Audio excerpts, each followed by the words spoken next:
How's it going, guys? It's Eclipse here and welcome back to today's new season reveal, which has come out yesterday as of the recording of this video. So without further ado, let's jump in to exactly what you can get from the new season, the information that we have so far about the Frostbite season, and of course everything else World of Tanks console related. So first things first, obviously this comes out on Tuesday, so that is the 3rd of December in the morning at 11:01 UTC time. So whatever that is translated into your own time zone, that is when it's going to be. It's the same like release date and time as pretty much any other update on the weekly basis on the Tuesday. So no difference in that one.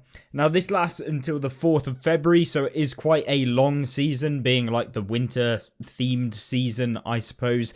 And this one comes with a few new vehicles as well. So, as you can see in the trailer, it looks like we've got a few things in the game. We have what I can only assume to be a commander right here. So you can see that there is some form of, I don't know, icy person. It's a woman. Don't know exactly who it is, but we've got some tanks on the right hand side. So we've got ourselves the toy tanks in the game. So one with a rocket and one that maybe looks like it's the artillery one. Not entirely sure, but we've got two of these. And then you've got a Yeti down here. So whether or not this is a commander that will be coming into the game, potentially. You've got the Santa's, I guess, reindeer, and of course the plow thing as well. And then over to the left, we've got a weird looking vehicle. And if we zoom in so you guys can get a better look, here you go. We have this vehicle right here, which seems to have like some teeth or something. So whether or not that will be a new vehicle. And then we've got another vehicle over to the left, which appears like it is essentially like a Yeti skin or something like that. It's all frosted over or has some like wool or something all over the tank. So maybe potentially another vehicle as well.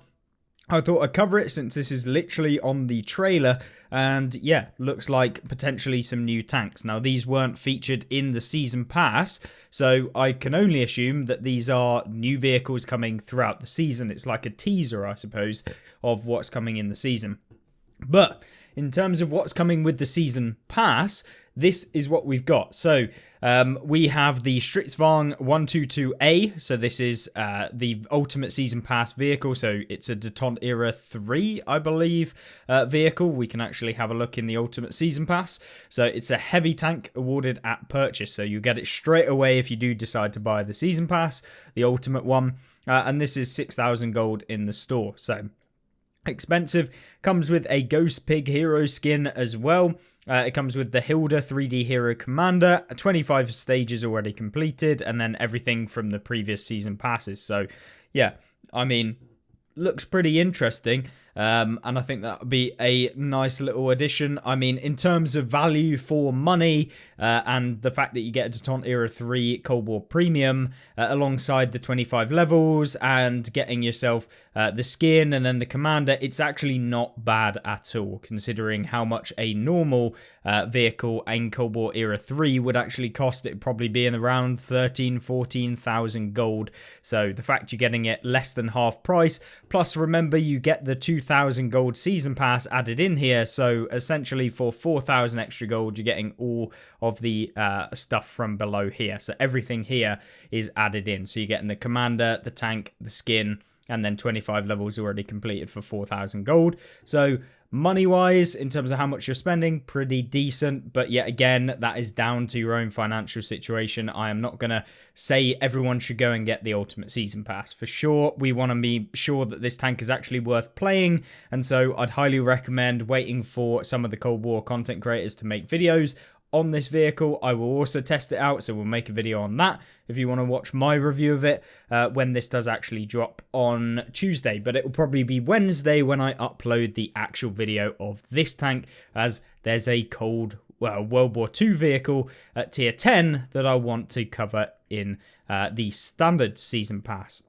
So, as you can see, this is the kind of standard season pass that is covered here. Now, this comes with a new Polish tier 10, I believe. So, this is essentially a heavy tank at tier 10. And is unlocked at stage 100. We've got the Javelin Kruppstair Waffenträger available at stage 75, and then the Frostbite Grizzly M4 at stage 25. And then I believe we've also got some emblems and stuff that you can pick up. As you can see here, these are all of the emblems. There's also the Chimera that's available as well as part of the free rewards, and so you don't need anything, you don't need a season pass at all, and that will be available at stage 100. So essentially lots of stuff within the season pass. In terms of the premiums, the quality of the premiums, the Chimera is actually pretty decent.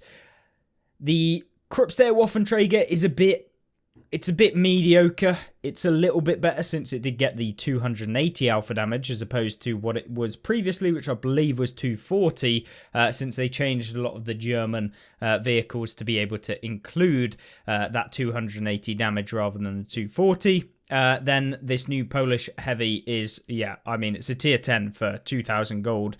So as I always say, it is absolutely, if you play this game any length of time, the only thing that you need to buy, really, in terms of the game, is the season pass. This is the most value for money, and remember that you'll also get enough gold to cover the next 2,000 gold season pass. So once you bought the first season pass, you earn enough gold in order to buy the next season pass. So you only ever have to buy one season pass, provided that you save your gold to the next season. So it's basically a one-time purchase, and then you just keep renewing through the season passes and earning gold. Now, one thing that also should be noted, if you're new to the game or you haven't bought a season pass before, is that this also comes with war chests usually. And so you'll see here that you get 1 war chest as the free edition and 4 as the normal season pass. These war chests guarantee you X amount of gold in every single one that you get, and this is not included in the total gold that you actually get from just the season pass rewards. So not only are you getting 2,100 gold from just the actual game, but you're also getting 4 lots of war chests, plus you get the chance at actually getting premium tanks out of the war chest. They are just your, I think you get 2 commander's war chests, then you get 1 general's war chest and 1 hero's war chest. Of course, the hero, I think, guarantees you like 650 gold or something in that region. The generals is like 450 gold or something like that, or 400 gold in that sort of region, and then the commander's war chest is like 150 gold. So you pretty much get like 1,000 gold minimum just from the war chest. So you're getting like 3,100 gold for 2,000 gold. Plus you're getting all of the other rewards. I cannot stress this enough, that this is the best thing that you can get in the game. It earns you gold within the game, which is pretty much one of the only ways that you could ever do that, provided that you have the original 2,000 gold from the store. Now, if you want to be super cheap, you can complete 5 seasons worth to be able to then get enough to for free to be able to then get the 2,100 or 2,000 gold to cover it. But you're waiting 5 seasons, which is like 10 months. And to be honest, for the price that this is actually going to cost, it's like £8. So if you play this game a lot, you haven't spent money on the game, £8 for the price to basically make yourself lots of gold, get loads of premium tanks, I do not think is at all bad. And the actual account, premium account time, you get a bit of that, plus a load of boosters, silver, premium consumables, equipment vouchers, silver boosters, vehicle slots, all of this sort of stuff. It's just really, really beneficial to your account. And yeah, it's way better than buying yourself premium time, even though premium time is probably the second thing that I would recommend to people if they do want to spend money on the game. But remember, you spend money if you want to spend money, don't feel forced into spending money on the game. Anyway, obviously these are the emblems. You can pause the video here. I'm not going to take too long to look over them. They are what you'd expect. You can put them on your tank. Unfortunately, we can't customize the size and the position of emblems, which I'd really like to see at some point in the game. I think that that would be amazing to be able to customize the tanks a little bit more, change the scale of camos and stuff, and hopefully that will come at a later date. But yeah, that would be something I'd like to see in the future, so that you feel like those emblems that you maybe purchase or obtain are actually worth using. I pretty much never use emblems or inscriptions on most of my vehicles, bar some of the meme vehicles like the TOG 2. So it would be nice to actually be able to see these emblems. Anyway, now the season pass goes up to rank 100, but that is not everything, because it actually goes up to rank 124. And at various different stages, you don't get any rewards for completing additional stages than the 100 ranks that are within the actual game. But as you go up, you'll actually get bonuses to your XP, whether that be Commander XP or Vehicle XP. And then eventually, if you get to rank 124, you'll get a 25% bonus to your silver on every game that you play in that season. So at 100, you'll get 25% vehicle XP, which is just a flat 25% bonus to every single game that you play in terms of XP. Then at 118, you'll get 25% more commander XP in every game that you play.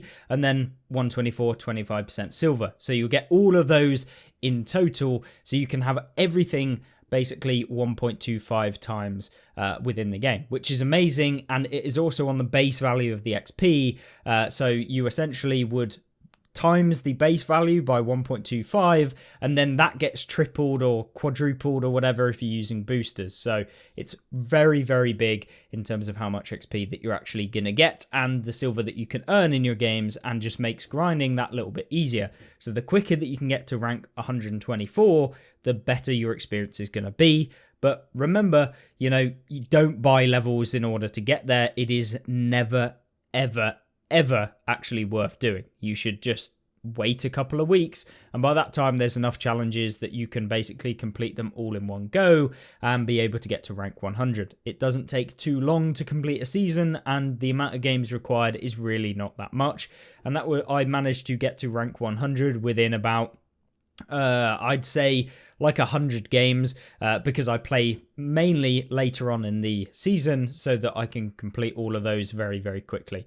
And if you actually play very much in the end game of the season, you could probably get the season pass done in like a week of just playing the game, rather than the entire season length, because all of the challenges are available all at once. They are not locked to the specific week of the season. You don't have to complete it in the week. They just stack on top of each other. So if you've got 5 different tasks that are like deal 50 penetrating shots, there might be 4 of those, and you can actually complete them consecutively, so they're all going up by 1 when you land a successful hit on someone, and therefore you're going to go massively high in the points that you actually get from those operations. So yeah, that's a little bit of advice. If you're feeling a little bit burnt out but still want the rewards from the season, do it nearer the end, like week 7, week 8, and you don't even have to play that much to be able to do it.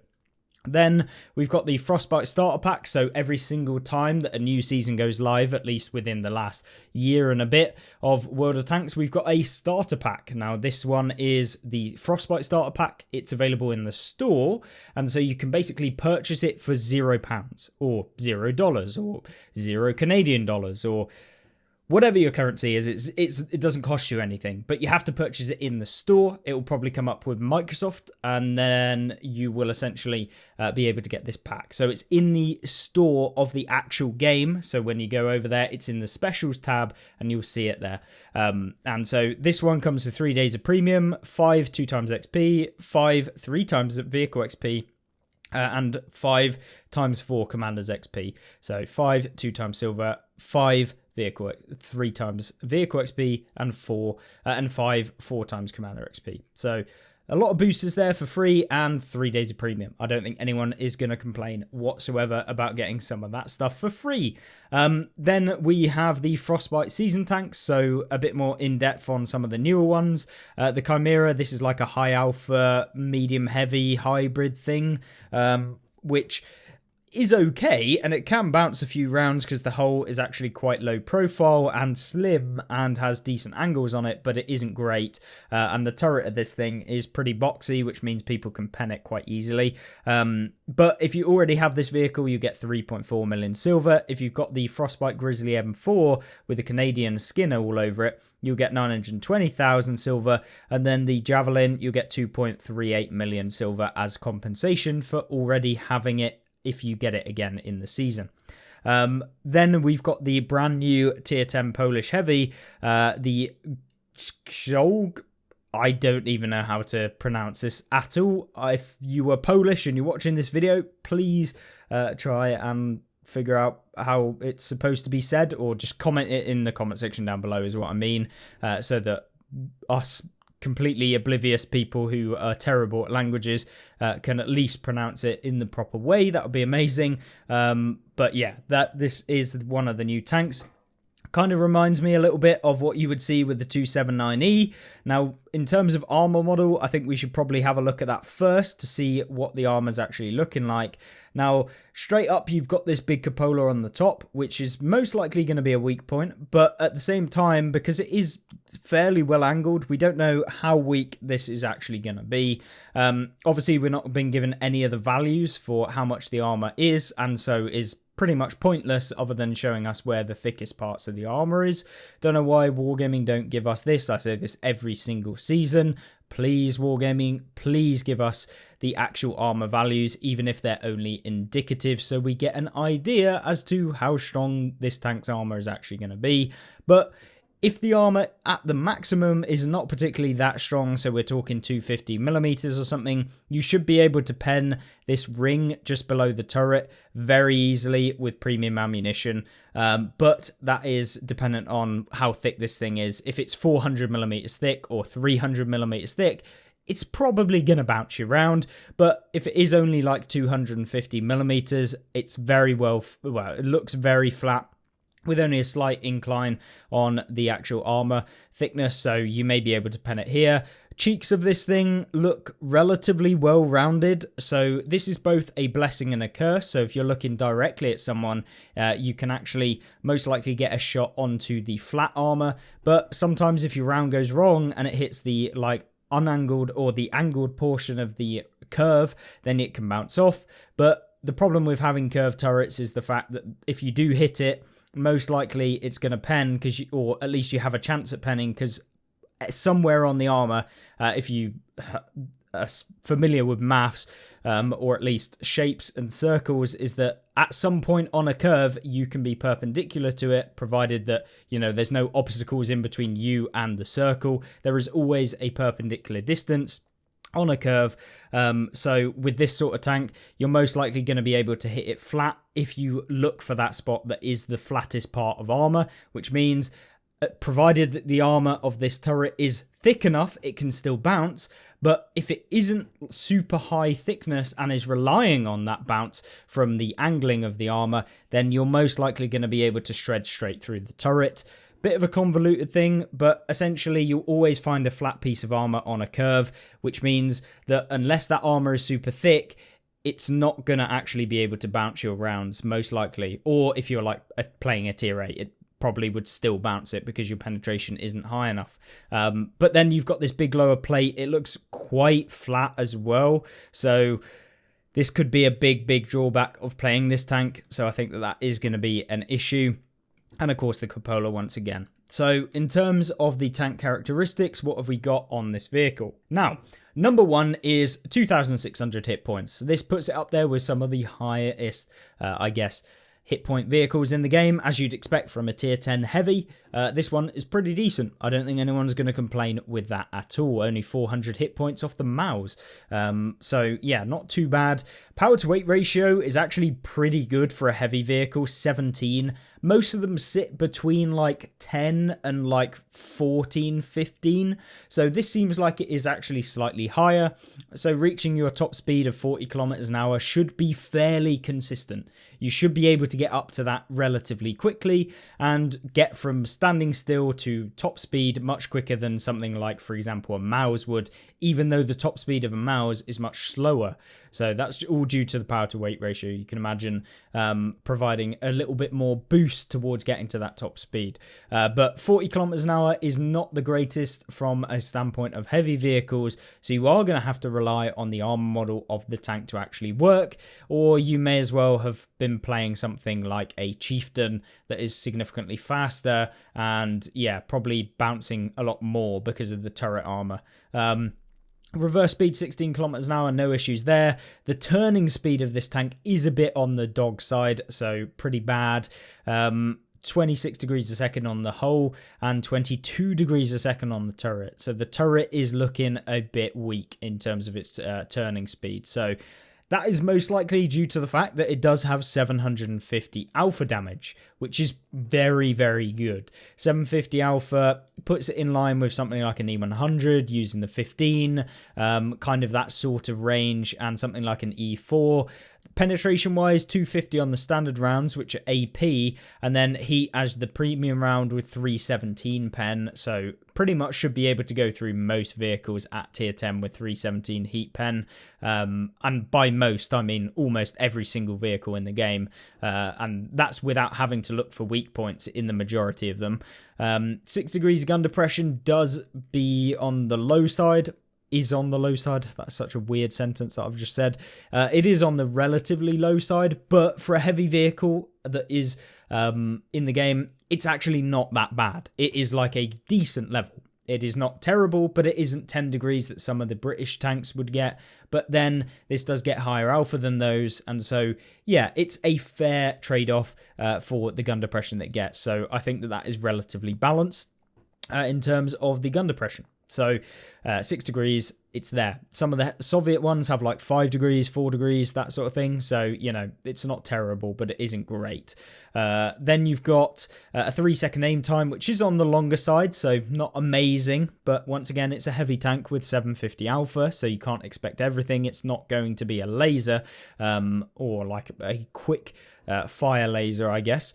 And then it's got 0.37 accuracy, which is once again on the higher side, so slightly worse than a lot of the tank destroyers that you'll see in the game. But once again, it's a heavy tank and has a little bit of armor, supposedly, comparatively to those tank destroyers. So yeah, I mean, doesn't look amazing in terms of the gun, and then it gets even worse when you start looking at the rate of fire. This has 2.86 rounds a minute with a reload of 21 seconds base, putting it at a damage per minute of 2,145. This is atrocious, but it isn't like the worst. I mean, because you've got high alpha, this kind of makes up for a lot of the issues that come with some of the mid-range tanks that may have like 2,500 DPM that have slightly faster reload, so 400 damage with 2,500 DPM.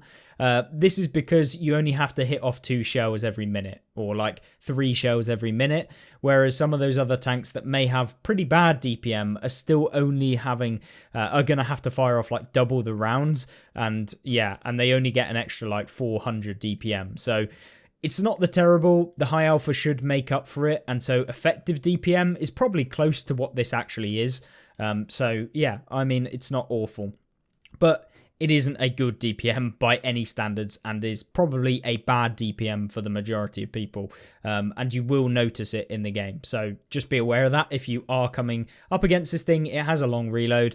With all of the bonuses and changes that you can do to vehicles with like loader and also adding in the crew skills, you should be able to get this up at like 2,600 DPM with like a 17-second reload, roughly, something in that sort of region, maybe a 16.5-second reload. So it really shouldn't feel awful, but it isn't going to be great. Then view range 390 meters is okay, and yeah, I think overall the tank looks fairly well balanced dependent on the armor. If the armor is crazy, this tank could be really, really good. But if the armor is absolutely garbage, then yeah, I don't think this tank is going to be all that great, but it should probably be quite balanced because of the 750 alpha. So I think in terms of tanks that I've seen Wargaming release in terms of stats, this actually looks somewhat balanced. I'm going to go out on a limb here. This may come back and bite me, but I'm pretty sure this is going to be like a balanced tank, which is nice to see. It's a bit of something different, kind of provides you with those double tracks that you can see with some of the Americans, so the M6Y and that sort of stuff that you see on PC. Yeah, it's an interesting tank design. Looks like an interesting armor model, so it's cool to look at, and I think that that will be a decent vehicle to see in the game. So yeah, looking forward to seeing the Polish tier 10 in the game. Now then, this is the skin that you can get from it. This is if you get to a season rank 120, you'll get the additional skin for the vehicle as well. Then we've got the Stridsvagn 122A. So this is the Detente era premium vehicle that's also getting released in the game. So if we have a look at the tank characteristics, you've got a 60% silver bonus, which is pretty good. 4,100 hit points. We should probably give a little brief. It is a heavy tank, so should rely on its armor. 68 kilometers an hour top speed limit with a power to weight of 24, so it's relatively fast, but it isn't going to be the fastest tank in Detente Era 3. It's got 9 degrees of gun depression, which is good. Reverse speed 32.2 kilometers an hour, so fairly good as well. Turret and hull traverse are average for a heavy. You've got 643 pen with 510 damage, equaling 3,973 DPM with a rate of fire of 7.79. So looks like it's going to be okay in terms of DPM. It should be kind of competing with a lot of the other heavies at the tier. It also looks kind of cool. Kind of looks like a hybrid M1 Abrams. So yeah. It's a strange looking tank. Got that typical Swedish kind of flat armor that's angled really, really well. So I'm assuming that the turret of this thing is going to be almost impenetrable by basically everyone. And if we look at the armor model, which we should have, you'll see that there is an area which looks like you can pen underneath the actual gun of the thing. So whether or not that will change as you use your gun depression of 9 degrees, not entirely sure. You might be able to hide this spot, but it looks like this is going to be an area of weak point. On top of the tank, not entirely sure if this is all spaced armor on the top of the vehicle. It's kind of hard to make out. There is a cupola right at the back. Now this armor here looks like it is spaced armor, so I'm not entirely sure whether or not that is going to be that effective within the game. And then, of course, you've got a lower plate that doesn't have any spaced armor on it, which looks like it's going to get penned quite easily. So in terms of armor-wise, it looks like it's going to be a monster when you get it hulled down, because you can use that 9 degrees of gun depression. But you equally, if you're found out in the open, would be likely to get penned in the lower plate of this thing, although it is relatively small, so maybe you bounce a few rounds. And then the upper plate right here, just above the lower plate, is looking fairly unsubstantial, but we don't really know if it has another plate behind it. It would be interesting to see that, but unfortunately nothing that we can really look at from that department. Not entirely sure if it has the Swedish hydrogen pneumatic suspension. Doesn't look like there is any information on that, so I would assume not, unless stated by Wargaming. Obviously we'll test out this tank when it does come into the game, but once again, this tank looks really nice in how its actual armor model is. I think it's going to be a cool tank to see in the game, and I'm looking forward to seeing it. So there is a skin for this, which is acquired from the Ultimate Season Pass. So you'll see it here. This is the Ghost Pig Hero skin. So you'll see it there. Looks very, very nice. Very clean with icicles and stuff. So, I mean, in terms of skin-wise, looks very, very good.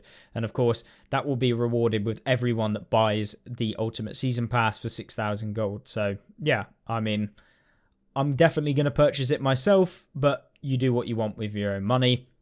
Frostbite Season Commanders, stage 75, you'll see this. I mean, it's a log with a face on it. Will be yours with 2 open skill slots, so you can get that. As a standard commander, it will earn commander XP at the standard rate.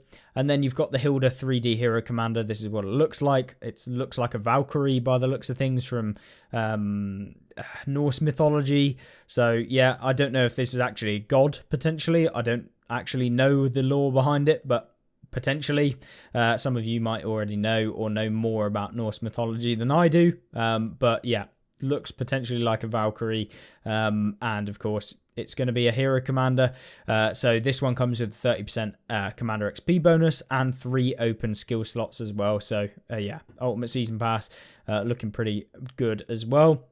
And then the season stage buyouts. You've got the gold to skip or buyout stages. Once again, I stress that you do not ever buy season stage buyouts because they're just mega expensive. It is 200 150 gold per stage, which would be 25,000 gold for the entirety of the season pass from day one, which is never worth it considering that you can complete it for free almost every single season. So just be aware of that. Hopefully this video has given everything that you need to know about all of the season pass, season related stuff. There should be some more information coming tomorrow as of the recording of this video, or potentially on Monday. So you guys should be able to see that video that will come out as well if we get any more information as to maybe potentially what the whole Christmas event is. You know, we had the winter calendar. Maybe there's some more events. Don't really know. There seems to be some stuff going on in the background here.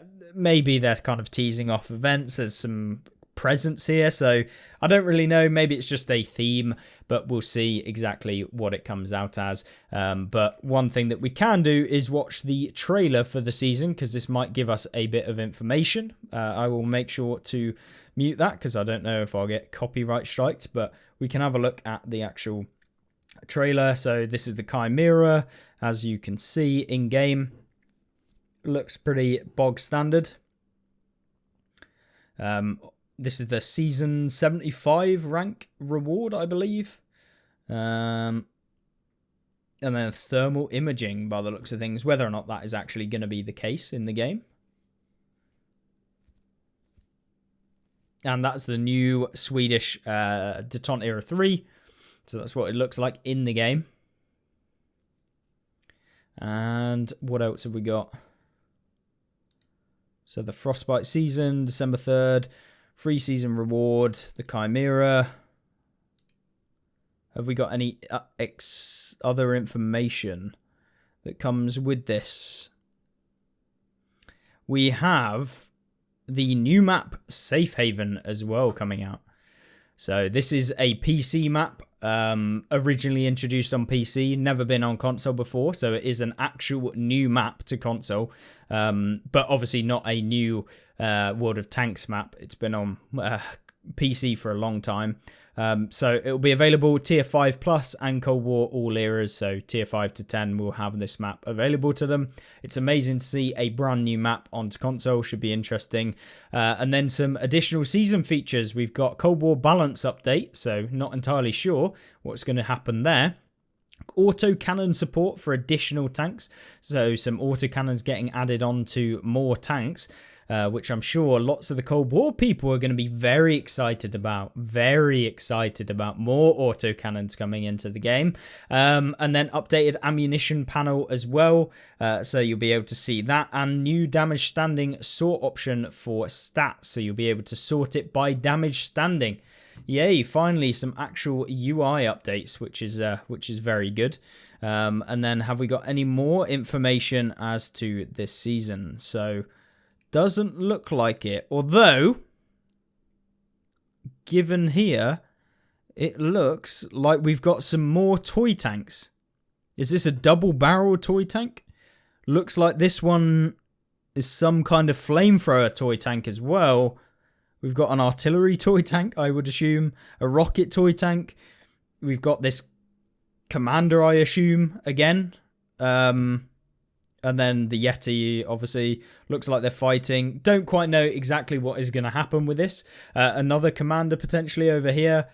Yeah, I mean, it looks kind of cool. We'll probably get some more information, I would assume, coming out. But this is Winterfest, so a new event between December 10th and January 7th. So this is not the Frostbite season, but it is Winterfest. So, yeah. That looks cool. I'm looking forward to whatever this whole event is actually going to be. Should be lasting over the entire Christmas period. So, yeah, Winterfest, a new thing. Yeah, some new toy tanks. So I don't know whether they're updating the whole mode or anything like that. It could be interesting to see what they're going to do. Hopefully we still get our commander bonuses. Maybe they're doing some extra things on top of that. But, yeah, it was worth actually checking out the trailer before we ended up the video. So if you watched that bit, then hopefully you got a bit more info. And yes, I will catch you in the next one. Have a great rest of the day, and be sure to check out the link in the description of this video, because I am going to be doing a charity stream probably on Tuesday. I was supposed to do it today, or the day that this is going to be uploaded, which is Sunday. But unfortunately, I've had to drop that because of a couple of things. But I will be doing it on Tuesday. It's like for Movember, so hence the mustache for those of you that's been wondering, been growing it, so we can do that charity stream, which will be in support for essentially like prostate cancer and stuff like that as well. So I thought I'd make a charity stream on that. And of course, the link will be down in the description of this video. If you have some extra spare cash and you want to support a good cause, then definitely do that if you are willing. But of course, don't put yourself in any financial stress over donating, but it would be much appreciated. So yeah, thank you very much for watching. Hope you have a great rest of the weekend, and I hope you enjoy the rest of the week next week. And I will see you in the next one. Goodbye.